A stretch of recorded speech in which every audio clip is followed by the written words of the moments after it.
आप एक ऐसी जगह पे जा सकते हैं जहाँ आपका टाइम बिल्कुल रुक जाए। तो चलिए शुरू करते हैं। आज का जो टॉपिक है हमारा वो है ब्लैक होल। ब्लैक होल अपने अंदर ही बहुत सारे राज लेके बैठा हुआ है, तो उसके बारे में आज हम धीरे-धीरे उसके राज़ों को खोलेंगे, ठीक है? तो सबसे पहले हम बात करते हैं कि अगर मैं आपसे कहूँ कि आप एक ऐसी जगह पे जा सकते हैं जहाँ आपका टाइम बिल्कुल रुक जाए, तो आप मेरी बात पे विश्वास नहीं करोगे शायद। लेकिन ब्लैक होल कुछ इसी तरीके से वर्क करता है कि जैसे अगर आप ब्लैक होल के पास जाते हो, जैसे आप ब्लैक होल के पास में गए और ब्लैक होल के पास जाते ही आपके लिए जो टाइम है वो आपके लिए रुक जाएगा। रुकने का मतलब इन द सेंस बिल्कुल ही बहुत ज़्यादा स्लो हो जाएगा। अगर आप अपनी घड़ी चेक करोगे तो आप देखोगे एक-एक सेकंड आपके लिए हो सकता है कि मिनटों में हो सकता है घंटों में हो आपके लिए वो, तो आपके लिए टाइम बिल्कुल ही रुक जाएगा, थम जाएगा। ना कोई आप और जब आप वापस अर्थ पे आओगे तो आप देखोगे कि और सारे लोग और बड़े हो चुके हैं, लेकिन आपकी जो फिजिकल आपकी जो एज है वो आपकी सेम रहेगी, आप चेंज नहीं होगी। तो आप शायद ही मेरी बात पे विश्वास करोगे, लेकिन दिस इज द रियलिटी। वो ब्लैक होल के अंदर की चीज़ें बहुत सारी है। जैसे कि मैं आपको बताता हूँ कि ब्लैक होल बनता किस तरीके से। जैसे दो कोई प्लेनेट है, अब कोई प्लेनेट अगर पुराना हो गया, डेड हो गया, अब जैसे अर्थ है अपनी,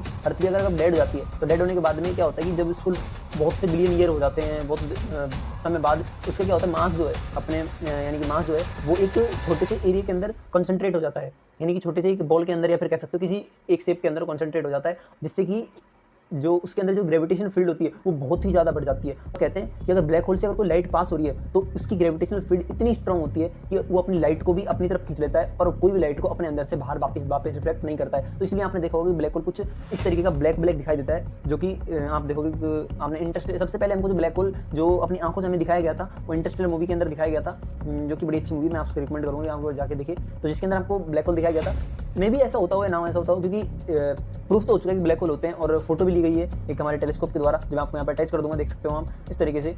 और जो इसकी खोज है वो हमारे आइंस्टाइन ने की थी।